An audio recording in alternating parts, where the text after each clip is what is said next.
Hello, beautiful people, and welcome to Truthcast TV. Thank you for joining me tonight. I hope everybody out there is staying safe. I hope everybody out there is healthy. Hope everybody out there is well and feeling good. And, well, hell, I might as well just call this Coronavirus TV. Because for the past 3 weeks, what the hell else is there to talk about? I mean, really, what else is there to discuss besides this coronavirus and besides them shutting down our whole fucking economy, besides 3 million people filing for unemployment in one day, the most in America's history, besides our stock market taking the biggest hit it's probably ever took, besides them imposing martial law in New Jersey and New York and California and so on and so forth, rolling in tanks, rolling in Humvees, rolling in troops, rolling in fucking military hospital ships in New York's harbor. I mean, what else is there to talk about besides this global takeover that we are seeing?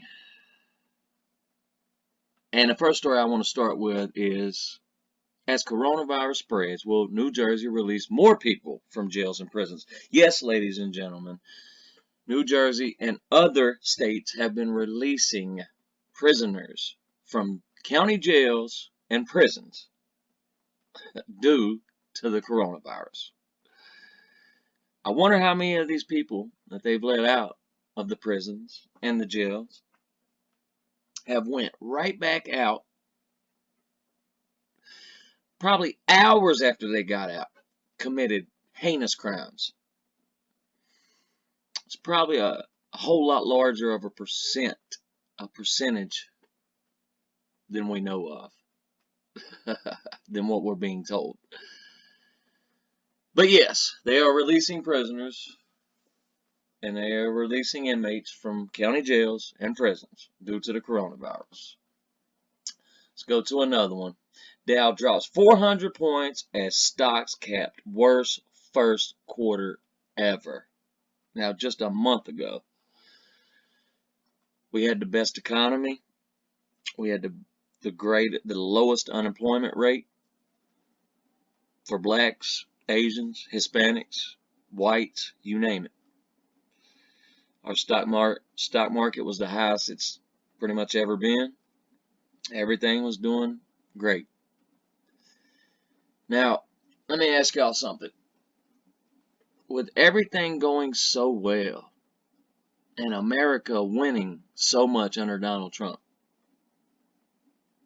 I want y'all to think about this for a second. What's the only way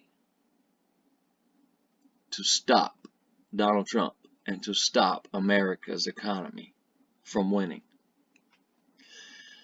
Well, if you ask me, that would be to create a virus, to let it out, and to let it spread from one country to another really, really fast. And they've done a damn good job of that. So, what am I trying to say here? I'm trying to say here that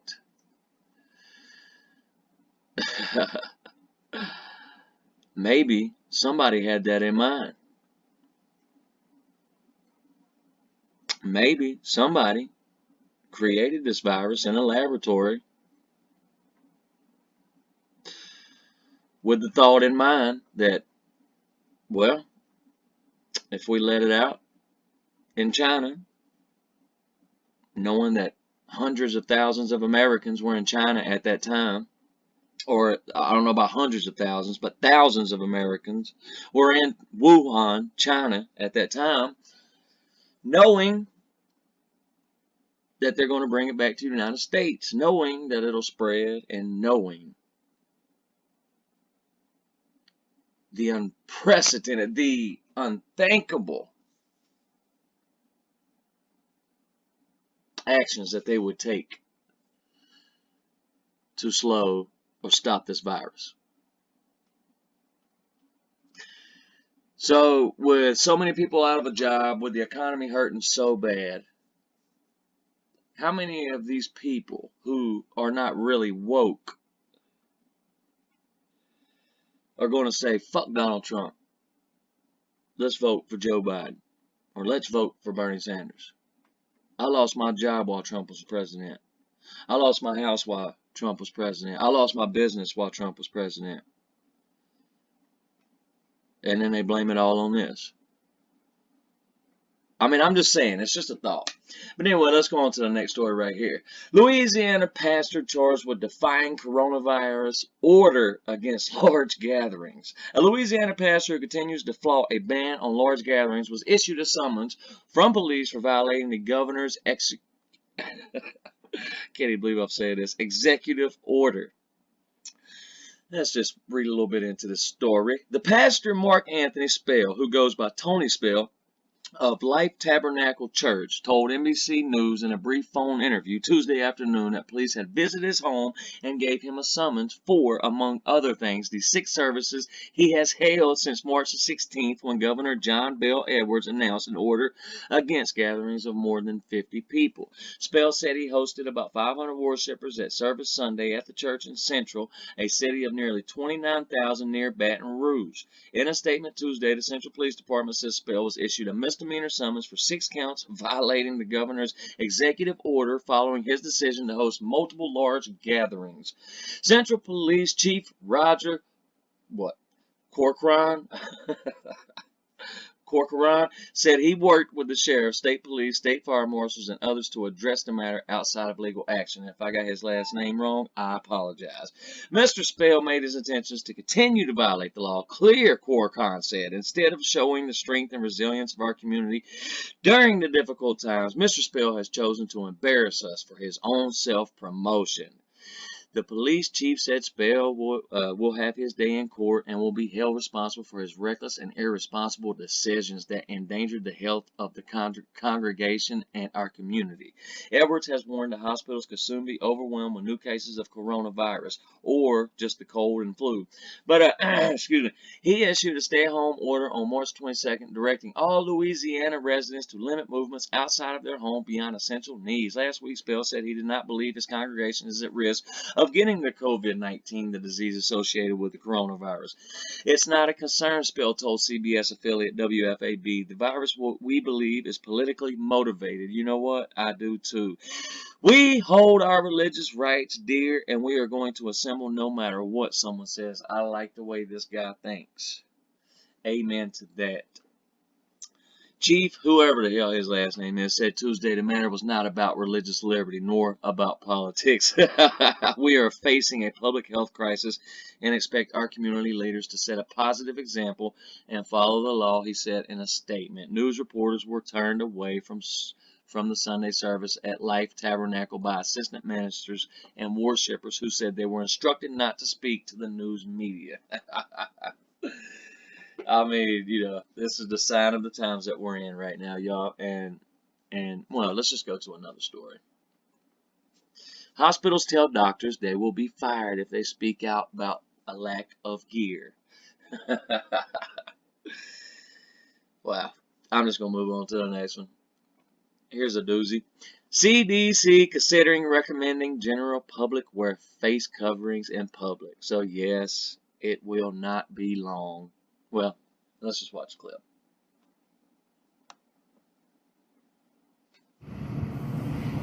We've never seen anything like this, where we're being called upon by over 100 hospitals across the United States every day to basically provide them with personal protective equipment for the healthcare workforce. Everyone on Earth needs it now. Direct Relief is a humanitarian relief organization. We focus on getting medicines and medical supplies to people around the world who otherwise wouldn't have access to it, free of charge. We're focused almost exclusively on responding to the coronavirus. There's gaps in our supply chains and our healthcare, and that's why we exist. We help fill those gaps, but we're not supposed to be the primary Well, with that slow ass dude wrapping that pallet like that, I don't know how in the hell they getting any of them masks out. Just saying. Let's continue. source of this. The gaps are so big, and we're being asked to help. I mean, couldn't they at least have a wrapping machine? Just saying. Let's continue. Help places that have never asked for help before. Hospitals around the country, public health departments, states. Stories are the same. Healthcare workers who, in our own country, who have never had to do this before, are reusing masks. My own doctor today called me and asked if I could sell my doctor's office gowns. And first of all, I said, we don't sell anything. And second of all, if my doctor is calling me because they're out of gowns in California, that's a scary thought. But that's the case around the country. These are N95 masks. We make them ourselves in China. And we have them stocked all the time, because when you need them is when you can't get them. And that's what we're seeing exactly happening right now. And then when this started in China in January, we were being asked to send those masks that we were making in China right back to China for Wuhan Union Hospital, a 5,000 bed hospital. They were telling us their workers had no protective gear. So as soon as the shipment of masks arrived, we flew it right back to China. We'd never been asked to help in China before. And the fact that China, who makes all the gear, was out, and that they needed us in Santa Barbara to send it back, that felt like something was major. Fuck China, especially since they wanted to withhold medicine from us. How about you tell China to suck a dick? The beginning of January, this entire hallway was full of these pallets of masks that looked just like that. They were taking up this whole space, and that's what's left. It was from 1 million in January to 80,000 now, and by the end of the week, there'll be none. Some people are stepping up and donating. Other people, as you can imagine, it's a supplier's market now. So a mask that used to cost 40 cents prior to coronavirus, we're now buying for $4.90 just to have them here by next week for when these are Talk about price gouging. out, so we'll have more to send again. Right now, resupplying the personal protective equipment is a big challenge. The prices have shot up. That's a big one. The other one is, Yeah, especially with that old ass dude wrapping them pallets slow as fuck like he is. I don't know how the fuck they get anything out. just making decisions. It's triaging with limited supply and overwhelming need. How do you choose who gets what and how much? First of all, you hire some people who can actually fucking move, especially if you're working in a production plant. Just saying. Very hard decisions to make. We want to support where we live and work here in Santa Barbara, and then in California, and then in our own country. But a lot of folks around the world are also coming to us for help at the same time. So, what? It won't be long until CDC pretty much makes us wear masks in public. If they can stockpile enough masks, they'll do that too. They'll make it to where we have to wear masks everywhere we go.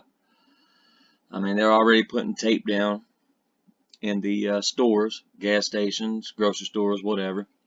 I don't know if y'all have seen them yet, but they're putting tape in the floor marking an X where it's supposed to be 6 feet apart. The gas station I was at today, they was only about 2 feet apart. I asked the woman, I said, who was the guy that measured out this who was the guy that measured these pieces of tape out?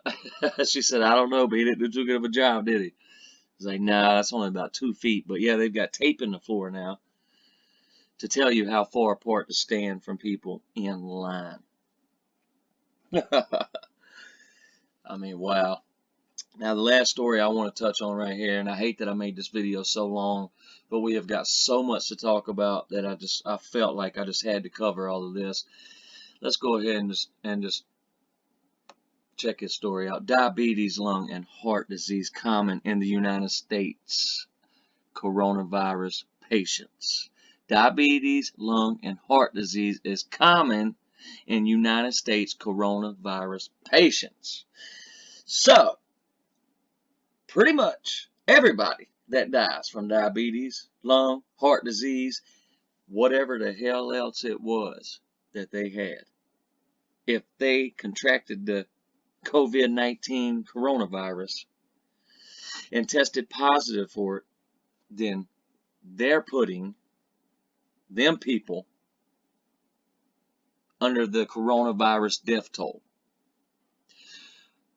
which is what is making these numbers in the United States so fucking high.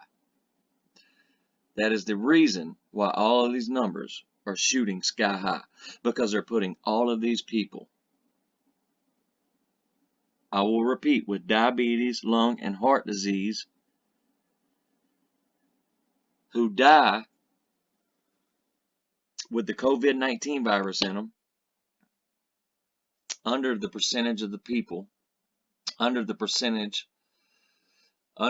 death toll percentage of people who's died from the coronavirus. And that's the reason why our numbers are fucking sky high. And that's the reason why so many people's freaked out right now. I mean, and here's another question that I'm going to ask everybody. When does this end? When does this end? When does everything go back to normal? Or is it going to be like another 9/11? Where laws like the Patriot Act get put in place? Where more rights get stripped away from the American people? When does it end? When does it stop? And how many new restrictions will be put on the American people after all of this is said and done? And I fear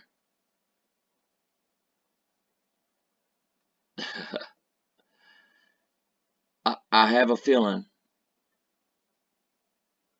that everything we knew, everything we loved, everything we once, everything,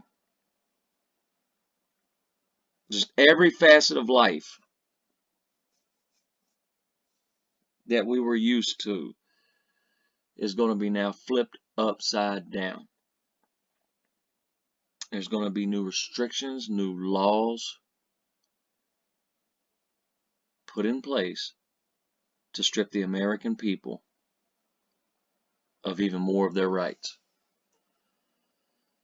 I would not doubt, if they don't create a vaccine for this and then make it mandatory for every American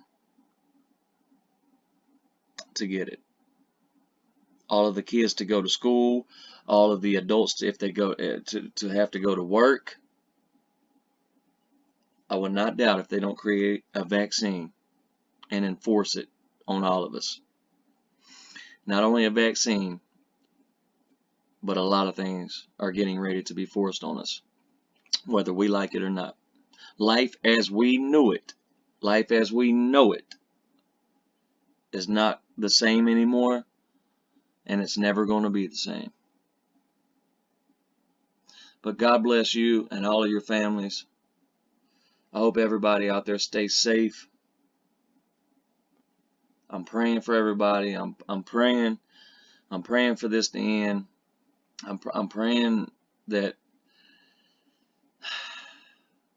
this all has a happy ending, but I got a really, really good feeling that it's not going to. So everybody out there, stay safe, stay woke, and until next time, I'm out.